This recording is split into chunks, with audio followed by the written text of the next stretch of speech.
Hi everyone, कैसे हैं आप सभी। होप करता हूँ सभी बढ़िया होगा। आज हम लोग शुरू करने वाले हैं एमसीक्यू का सेट नंबर 7।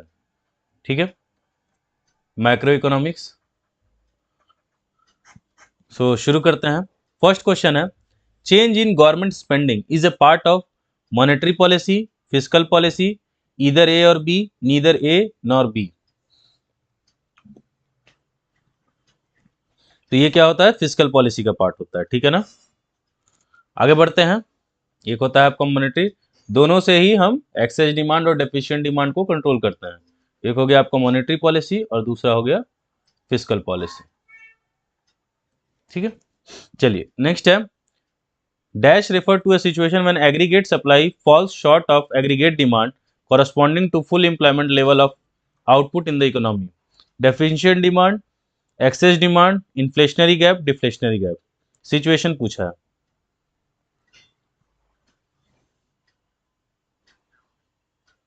एग्रीगेट सप्लाई है वो शॉर्ट कर रहा है, ठीक है ना।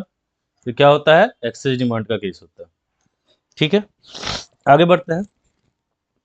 थोड़ी सी सर्दी भी है। नेक्स्ट है third, excess demand leads to increase in the level of employment, decrease in the level of employment, no change in the level of employment, none of this. तो क्या होता है, इसका आंसर सी, एम्प्लॉयमेंट में कोई change नहीं आता है। ठीक है ना। हो क्या रहा है, एग्रीगेट डिमांड यानी एक्सेस डिमांड बढ़ा हुआ है। ठीक है, सप्लाई कम है, प्राइस इसका क्या आएगा, प्राइस राइज आएगा। ऑलरेडी ऑलरेडी क्या है, हम फुल एम्प्लॉयमेंट, अगर आपको ये याद होगा तो ये पॉइंट क्या होता है, फुल एम्प्लॉयमेंट इक्विलिब्रियम का होता है। ठीक है ना। ठीक है, अब इससे कुछ ऐसे ऊपर बन रहा है, इससे इन्फ्लेशनरी गैप आता है। तो इस पॉइंट पे हम बोलते हैं AD equal to A S है। ठीक है, यहाँ पे जो पॉइंट बन रहा है, कोई और कलर से मैं बना देता हूँ।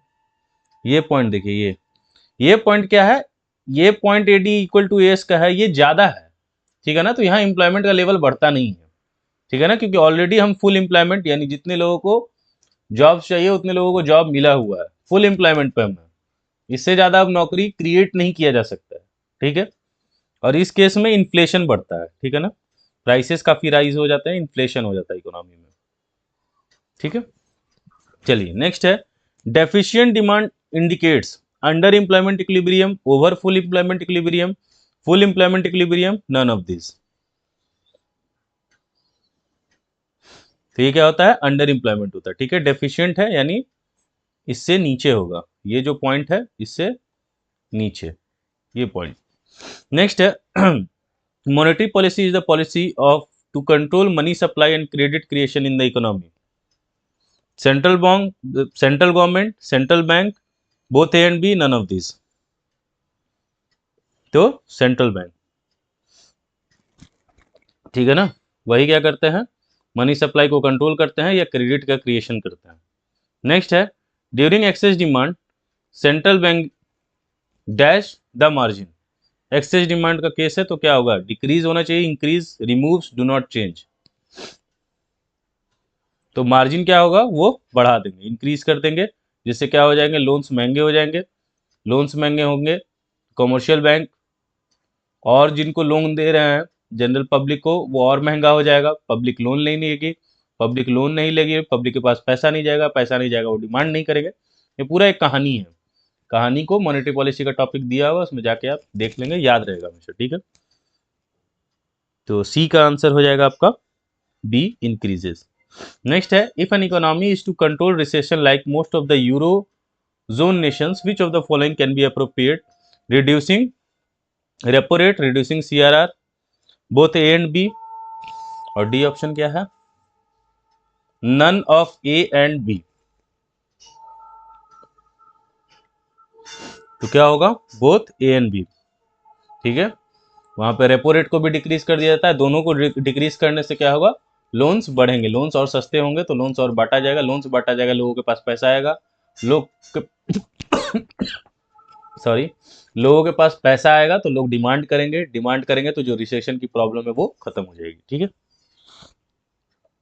नेक्स्ट है, aggregate demand can be increase by increasing bank rate, selling government securities by Reserve Bank of India, increasing cash reserve ratio, none of the above.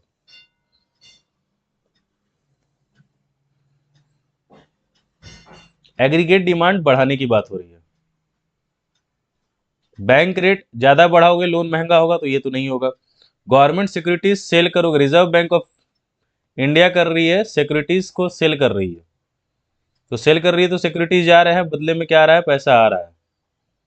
तो कमर्शियल बैंक से पैसा आ जाएगा तो वो बांटेंगे क्या, उनका जो पैसा था, मनी जो था वो तो कम हो गया, कम हो गया तो एग्रीगेट डिमांड बढ़ेगा नहीं। Increasing cash reserve ratio, CRR बढ़ा दोगे तो लोन और महंगा हो जाएगा, ठीक है, तो लोग महंगा हो जाएगा तो लोग और लोगों के पास मतलब होता है ना कि जैसे ही लोन महंगा होगा तो लोग उस लोन को लेंगे नहीं, उनके पास पैसा नहीं जाएगा, तो उससे भी एग्रीगेट डिमांड नहीं इंक्रीज करेगा। इसका आंसर होना चाहिए नन ऑफ द अबव। ठीक है, ये तीनों ही ऑप्शन क्या शो कर रहे हैं, मतलब ऐसा शो कर रहा है कि एग्रीगेट डिमांड नहीं बढ़ेगा। ठीक है, इन तीनों से ही क्या हो रहा है, लोगों के पास पैसा ही नहीं जा रहा है, कम जा रहा है, कम जा रहा है, तो उससे एग्रीगेट डिमांड बढ़ेगा नहीं। विच of the one of the following is not an objective of government budget. तो गवर्नमेंट बजट जैसे टॉपिक आप पढ़ते हैं पहले ही ऑब्जेक्टिव टॉपिक दिया रहता है, 4-5 ऑब्जेक्टिव्स दिए हुए हैं। Reallocation of resources, economic stability, increasing regional disparity, economic growth. ये तो पढ़ा है आपने, ये भी पढ़ा है, ये भी पढ़ा है। रीजनल डिस्पैरिटी बढ़ाना ये कभी बजट का ऑब्जेक्टिव नहीं हो सकता है। रीजनल डिस्पैरिटी को घटाना ऑब्जेक्टिव हो सकता है, बढ़ाना नहीं हो सकता है। ठीक है ना, तो 9 का सी। ठीक है, नेक्स्ट चलते हैं। Capital receipts include tax revenue, non tax revenue, grants from world bank, borrowing. इसका बहुत अच्छे से मैंने समझाया हुआ है कि जो रिसीट्स हैं, रिसीट्स का मतलब जो पैसे आ रहे हैं, ठीक है, तो गवर्नमेंट के पास पैसा आएगा कैसे, मान लो गवर्नमेंट ने कहीं से पैसा मांग लिया, पैसा मांग लिया तो भी गवर्नमेंट के पास पैसा आ रहा है, यानी जिसको आप बोरोइंग कह रहे हो। ठीक है, गवर्नमेंट के पास कुछ ऐसा हो जिसको बेच दे, कोई एसेट्स है वो बेच दे, ठीक है, रेलवेज बेच दिया, तो क्या होगा, गवर्नमेंट के पास पैसा आएगा, यानी गवर्नमेंट कोई भी अपना एसेट्स को सेल कर दे। ठीक है, फिर क्या हो गया, टैक्स से भी पैसा आता है गवर्नमेंट के पास, तो tax and non tax receipts. Receipt का मतलब ये पैसा आ रहा है, रिसीव हो रहा है। ठीक है, अब ध्यान दो, इससे क्या हो रहा है, अगर मैं आपसे पूछूं, आपने अगर कॉमर्स स्टूडेंट है, आर्ट्स वाले को तो नहीं पता होगा, कॉमर्स स्टूडेंट है, तो एक फॉर्मूला आप पढ़ते हैं, कैपिटल, एक सेकंड पहले इसको देख लेते हैं। यहाँ पे एसेट्स, इससे क्या हो रहा है, रिडक्शन हो रहा है। ठीक है, यहाँ पे क्या हो रहा है, लायबिलिटी बढ़ रही है। ठीक है, तो 3 नाम आपने पढ़ा होगा, capital, liability equal to assets, ये फॉर्मूला पढ़ा होगा। ये सब मैं बस याद रखने का तरीका बता रहा हूँ, एक के बाद एक लाइन ध्यान से सुनेंगे आप तो आपको याद हो जाएगा। तो ये फॉर्मूला पढ़ा है, capital plus liability equal to assets होता है। अब देखिए दो चीज यहाँ पे लिखा हुआ है, एल लिख दिया मैंने, ए लिख दिया, बच गया, सी बच गया। C4 क्या होता है, कैपिटल होता है, तो यहाँ पे लिख दिया कैपिटल रिसीट्स। क्या हो रहा है कैपिटल रिसीट्स में, जिससे लायबिलिटी इंक्रीज हो और एसेट्स का रिडक्शन, उसको हम कैपिटल रिसीट्स बोल देंगे। ठीक है, बोरोइंग, किसी से पैसा मांग रहे हैं तब भी गवर्नमेंट के पास पैसा आ रहा है, कुछ अपना जो था वो बेच दे रहे हैं उससे भी पैसा आ रहा है, तो ये हमारा हो गया कैपिटल रिसीट्स। अब इसको कैसे डिफाइन करें सर, तो जो ये चीज लिखी हुई है ना, इसको ना कर देना है। ठीक है, नीदर क्रिएट एनी लाइबिलिटी, मैं इसी को लिख रहा हूं लेकिन ना लगा दे रहा हूं आगे में, तो नीदर क्रिएट एनी लाइबिलिटी, कोई लाइबिलिटी क्रिएट नहीं होनी चाहिए, nor cause any reduction in assets, ना एसेट्स में कुछ घटना चाहिए। अब इसमें भी क्या है, टैक्स है और नॉन टैक्स है। अभी फिलहाल सब पॉइंट्स तो मैं अभी नहीं पढ़ा सकता, वो पढ़ाया हुआ है चैप्टर्स में, समझाने के लिए बस बता दे रहा हूँ कि टैक्स का मतलब जो टैक्स से पैसा गवर्नमेंट को आ रहा है, नॉन टैक्स का मतलब क्या, पेनल्टी हो गया, जो रेड लाइट पे आप सिग्नल ब्रेक करते हैं वो पैसा हो गया, वैकेज जो बनाते हैं वो पैसा हो गया, तो ये सब सभी पैसा से आपको क्या आ रहा है, गवर्नमेंट को पैसा आ रहा है, ये सब क्या हो गया, रिसीट्स का पार्ट हो गया। तो इसको हम क्या बोल देंगे, रेवेन्यू रिसीट्स। रेवेन्यू मतलब रेगुलरली ये पैसा आते रहता है गवर्नमेंट के पास, ठीक है, रेगुलर ही नेचर होता है, ये रोज रोज नहीं होता है। बोरोइंग हर दिन नहीं लिया जाता है, एसेट्स सेल हर दिन नहीं होता है, ये भी हर दिन नहीं है, लेकिन हाँ ये रेगुलर फॉर्म में आते रहता है जो टैक्स का पैसा है, ठीक। तो पूछ रहा है कैपिटल रिसीट्स में क्या क्या इंक्लूड करेंगे, बोरोइंग करेंगे, बिल्कुल करेंगे। Grants for from world bank, इसके बारे में सोचिए। टैक्स, नन टैक्स, ये तो नहीं आएगा, ये तो हम देख लिए रेवेन्यू रिसीट्स में आता है।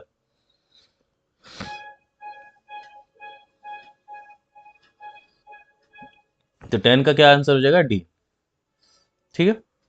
चलिए आगे बढ़ते हैं।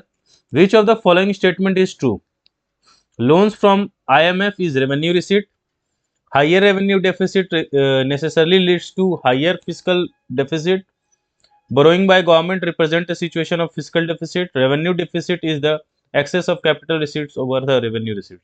पूछ रहा है कौन सा स्टेटमेंट सही है।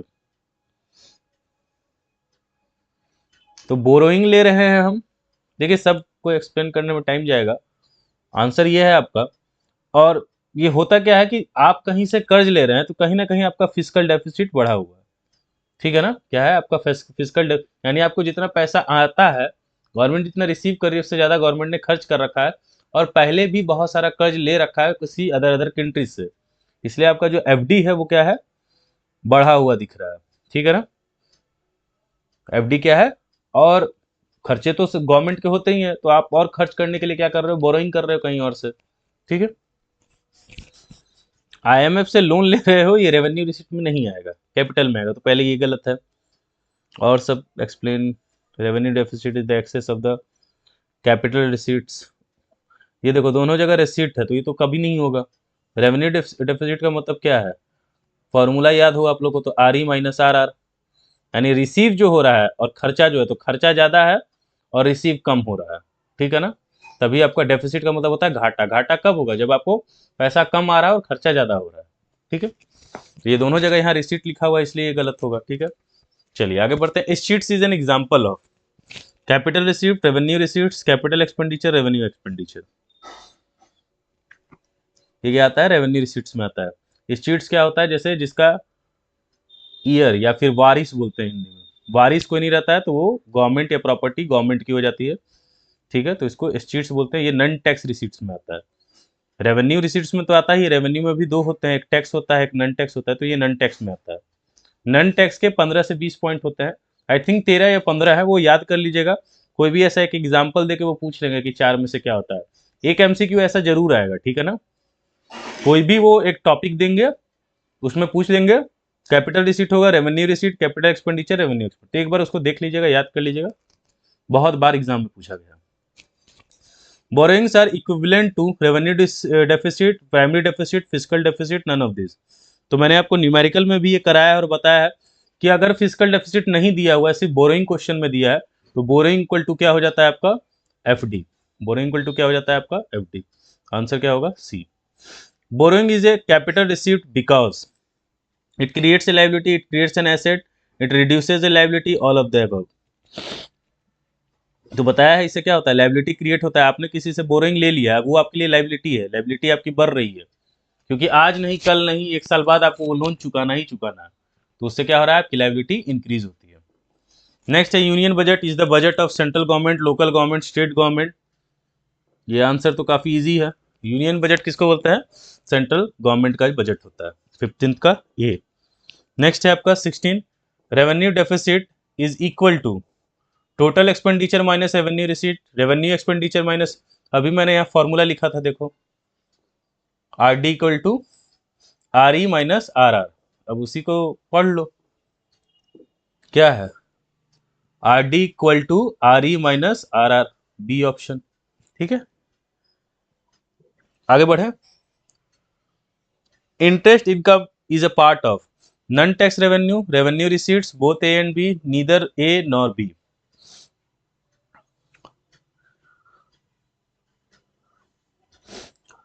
ये क्या है, both A and B, non tax revenue में भी आएगा ठीक है, और रेवेन्यू रिसीट्स में भी है, ठीक। और रेवेन्यू रिसीट्स के ही अंदर नॉन टैक्स रेवेन्यू का पार्ट होता है, ठीक है ना। If government budget RD is 50,000 crore and borrowings are of 75,000 the physical deficit, तो पूछ रहा है एफडी क्या होगा। आरडी आपको दिया हुआ है, यहाँ लिख दे रहा हूं, आरडी दिया हुआ है 50 के, बोरोइंग दिया हुआ है आपका 75 के, पूछ रहा है एफडी क्या होगा। बताइए, ए 25 करोड़, बी 75 करोड़, 1,25,000 करोड़, 50,000 करोड़। तो ये हो जाएगा आपका 75 करोड़, ठीक है, क्योंकि आरडी के मदद से कुछ निकाला नहीं जा सकता है, तो जितना बोरोइंग दिया है वही हमारा क्या हो जाएगा, एफडी हो जाएगा। तो 75 करोड़, 75,000 करोड़। नेक्स्ट है, which one is a capital receipt. Capital receipt बताना है आपको। Licence and court fee received by government in an year 2014-15, financial help from Microsoft for the victims of flood affected area, sale of 40% share of public sector undertaking to a private enterprise, profit of LIC a public enterprise।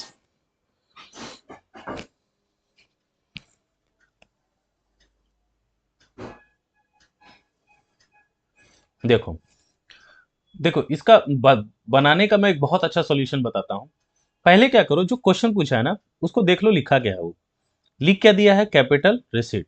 आप side में question के receipt मतलब पहले ये याद रखना है कि पैसा रिसीव हो रहा होगा, पैसा गवर्नमेंट के पास आ रहा होगा, जा नहीं रहा होगा, आ रहा होगा। दूसरा बोल रहा है कैपिटल रिसीट है, तो या तो लाइबिलिटी क्रिएट होनी चाहिए या एसेट्स घटना चाहिए गवर्नमेंट का। जहां से लोन कहां से आ रहा है वो मैटर नहीं है, लोन अगर गवर्नमेंट रिसीव कहीं से कर रही है तो लाइबिलिटी बढ़ेगा, और नहीं तो गवर्नमेंट का एसेट्स घटना चाहिए। Licence and court fee receive, ये किसका पार्ट है, रेवेन्यू का पार्ट है, साइड हो गया। Financial help from Microsoft for the victims of flood affected area, नहीं। Sale of 40% share of public sector, यानी गवर्नमेंट का है, undertaking to a private sector, यानी उसको दिया जा रहा है, इसको डिसइन्वेस्टमेंट भी कहते हैं, ठीक है। तो एसेट्स का क्या हो रहा है, रिडक्शन। 40% आप क्या कर रहे हो, बेच रहे हो, बेचोगे क्या आएगा तुम्हारे पास, पैसा आएगा, ठीक है। तो ये आपका आंसर होगा।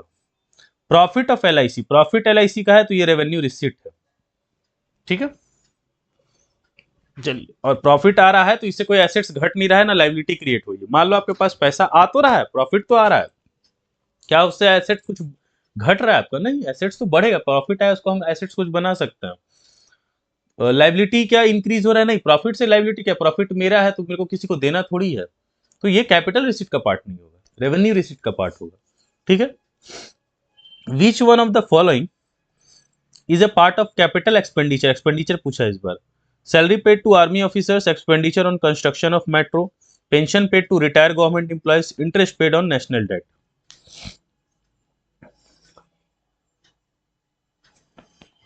क्या होगा, construction of metro, metro, construction of school, flyover, ये सब बहुत बार पूछा गया, ध्यान रखिएगा। मेट्रो के कैसे, अब ये याद है आपको तो इसका अपोजिट भी कर दोगे तो काम हो जाएगा। क्या पूछा है, कैपिटल एक्सपेंडिचर, एल बढ़ रहा था तो यहाँ पे एल को नीचे कर दो, एसेट्स वहां घट रहा था तो एसेट्स को ऐसे बढ़ा दो। अब बताओ खर्चा आप कहाँ कर रहे हो, कंस्ट्रक्शन ऑफ मेट्रो, मेट्रो बन रहा है तो आपका एसेट्स क्रिएट हो रहा है या नहीं क्रिएट हो रहा है, हाँ सर क्रिएट तो हो रहा है, यही आंसर होगा, ठीक है। इसका भी अब अगर पूछ ले, कैपिटल एक्सपेंडिचर है और दूसरा होता है कैपिटल, सॉरी रेवेन्यू एक्सपेंडिचर, तो इसका भी अगर डेफिनेशन याद करना हो तो इसको ना करके जवाब दे दोगे तो आपका रेवेन्यू एक्सपेंडिचर का डेफिनेशन बन जाएगा। चलिए, policies of surplus budget during inflation is a part of which objective of government budget, तो ऑब्जेक्टिव जो 4-5 आपने पढ़ा है उसमें से ये किसका पार्ट है, इकोनॉमिक ग्रोथ का, इकोनॉमिक स्टेबिलिटी का, reducing regional disparity, reallocation of resources.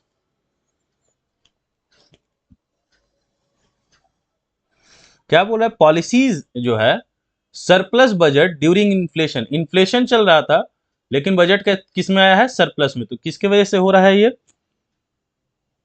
Growth के वजह से, स्टेबिलिटी के वजह से। इकोनॉमी को हमने स्टेबल बना के रखा, इसीलिए उसका इंपैक्ट यानी इन्फ्लेशन का इंपैक्ट हमारे बजट पे नहीं आया, बजट हमारा सरप्लस में जा रहा है, घाटे में नहीं है, डेफिसिट में नहीं है, ठीक है।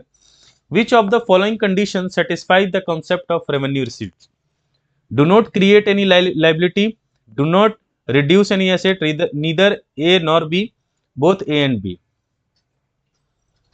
तो सेटिस्फाई कर रहा है रेवेन्यू रिसीट्स को। अब आरआर की बात हो रही है, सीधा यहाँ बगल में सीआर लिख देंगे। सीआर में हम क्या पढ़े, लाइबिलिटी या तो क्रिएट हो या एसेट्स का रिडक्शन हो। अब इसका अपोजिट ना करके जब जवाब देंगे तो neither create any liability, does not create a liability लिखा हुआ है, nor cause any reduction in asset. तो अब ये नीदर में नाम में है, ये भी सही लिखा हुआ है, नॉर में है does not reduce any assets, ये भी बात सही है। तो हमारा आंसर हो जाएगा D, both A and B. ठीक है, इजी है, इजी पीजी। नेक्स्ट है, identify the non tax revenue from the following statement. It refers to claim of government on the property of a person who dies without living behind any, अभी मैंने ये word लिखा था, legal year और ए will, वो किसका हो जाता है, गवर्नमेंट का हो जाता है। उसको बोलते क्या है, स्टीट्स बोलते हैं। ठीक है, चलिए आगे बढ़ते हैं। Which of the following statements is incorrect, revenue receipts are regular in nature, बिल्कुल सही बात है। There is no future obligation to return the amount in case of revenue receipts, बिल्कुल सही बात है। Capital receipts either create an asset और cause a reduction in, ये गलत बात है। Borrowing are treated as capital receipt, बहुत सही बात है। तो 24 का क्या हो जाएगा आपका आंसर, सी। उल्टा लिखा हुआ है ना, क्रिएट एसेट ऐसा नहीं होता है। सीआर में क्या होता है, लाइबिलिटी बढ़ रहा है या एसेट्स घट रहा है, एसेट्स यहाँ क्रिएट लिखा हुआ है, पहले ही पकड़ में आ गया, तो ये आंसर हमारा हो गया। नेक्स्ट है, fees of the government college is a revenue receipt because, fees के बारे में पूछा है, revenue receipt because it creates a liability of the government, it neither creates any liability nor reduces any assets of the government, it neither creates any assets nor reduces any liability of the, it increases assets of the government। ये आपको बताना है, इसका comment जरूर करना।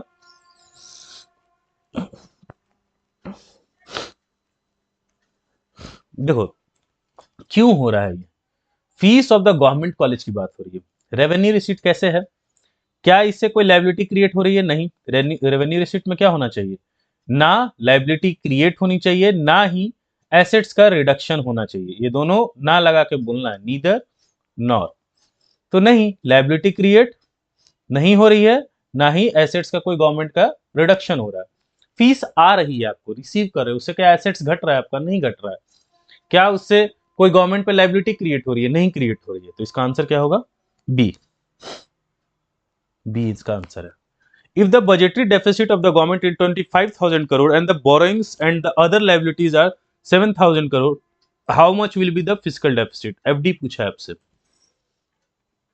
25 होगा, 32 करोड़, 32,000 करोड़, 18 के करोड़ और 7,000 करोड़।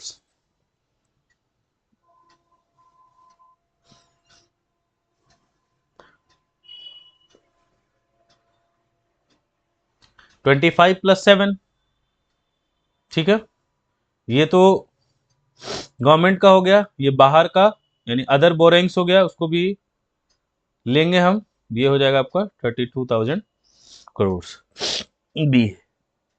ठीक है, अब इसके लिए फॉर्मूलाज वगैरह देखना होगा आपको, उसमें सब बताया हुआ है, मैंने न्यूमेरिकल भी सॉल्व कराया, अगर और न्यूमेरिकल्स की जरूरत होगी तो बताना, मैं वो भी सॉल्व करा दूंगा। Identify the indirect tax from the following, indirect tax पूछा है, कॉर्पोरेट टैक्स डायरेक्ट टैक्स होता है, इनकम टैक्स डायरेक्ट होता है, goods and services capital gain tax भी डायरेक्ट टैक्स होता है, हटा दिया गया है, लेकिन जीएसटी जो है आपका इनडायरेक्ट टैक्स है, जो गुड्स एंड सर्विसेज पे लगता है। Which of the following are the components of budget, capital budget, revenue budget, both A and B, neither A nor B. Easy है question, both A and B, revenue और capital दोनों ही components होते हैं budget के। ठीक है, capital में क्या आ जाएगा, capital receipt, capital expenditure, revenue में क्या आ जाएगा, revenue receipt, revenue expenditure. Construction, देखो आ ही गया question, construction of A school building is a capital receipt, capital expenditure, capital expenditure, sorry revenue expenditure, capital expenditure, revenue receipt. क्या होगा ये, capital expenditure, क्यों, assets का क्रिएशन हो रहा है, लाइबिलिटी घटनी चाहिए, इसको हम क्या बोलते हैं, कैपिटल एक्सपेंडिचर। ठीक है, it estimated government receipts are more than the government estimated government expenditure, it is said to be, government receipt ज्यादा है गवर्नमेंट एक्सपेंडिचर से, उसको क्या कहेंगे? तो इसको हम कहते हैं सरप्लस बजट। ऐसे हम लोग जल्दी सरप्लस बजट में होते नहीं है, हमेशा डेफिसिट, या बहुत सारी जो कंट्रीज होती है वो डेफिसिट में ही रहती है, खर्चे उनके ज्यादा होते हैं, इनकम कम ही होता है, ज्यादातर की बात कर रहा हूँ। लेकिन अगर आपका रिसीट, पैसा ज्यादा आ रहा है और खर्चा कम है, तो वो क्या हो जाता है? आपका सरप्लस बजट। ठीक है, यहीं पे आपका 30 क्वेश्चन खत्म हुआ। बताइएगा कि कमेंट कीजिएगा आप लोग कि कितना स्कोर आ रहा है आपका। ठीक है, प्रॉपर रिवीजन चल रहा है आपका कि नहीं किया है, रिवाइज किया है, प्रॉपर नहीं किया है, तो जल्दी जल्दी रिवाइज करो, एमसीक्यू को सॉल्व करो, केस स्टडी सॉल्व करो, कि आप प्री बोर्ड में भी पहले अच्छे मार्क्स लाओ। ठीक है ना, 80 आउट ऑफ देखो कितना आ रहा है, जाके ईमानदारी से पेपर अपना दो। ठीक है ना, पता चले तुम्हारा लेवल क्या है तुम्हें, कि तुम फिर उस हिसाब से बैठ के जनवरी से लेकर मार्च के बीच में थोड़ा पढ़ो। ठीक है ना, अब मुझे तो डेट नहीं, शायद मार्च में इकोनॉमिक्स का पेपर पड़ रहा है, तो उस हिसाब से तुम प्रिपेयर करो। ठीक है, इसलिए प्री बोर्ड जाके ईमानदारी से देना, कोई चोरी वगैरह ज़्यादा नहीं करना। बोर्ड्स में मिल जाएगा, ठीक है, कोई बात नहीं, लेकिन प्री बोर्ड अपना ईमानदारी से 2-3 घंटे जो पेपर है उसको दे के आओ, तुम्हारी प्रैक्टिस ही होगी। ठीक है, अपने दोस्तों को भी शेयर करो, उनको भी जोड़ो कि वो भी इकोनॉमिक्स में अच्छा स्कोर करे। बाद बाकी कोई प्रॉब्लम हो, कोई न्यूमेरिकल में दिक्कत हो, तो मुझे इंस्टाग्राम पे आप मैसेज करो, मैं यहाँ पे उसका सॉल्यूशन लेके आऊँगा, या आपका डाउट या तो वहीं पे सॉल्व कर दूंगा, या यहाँ पे उसको सॉल्व करा दूंगा। ठीक है, फिर मिलते हैं हम, bye, good night, take care.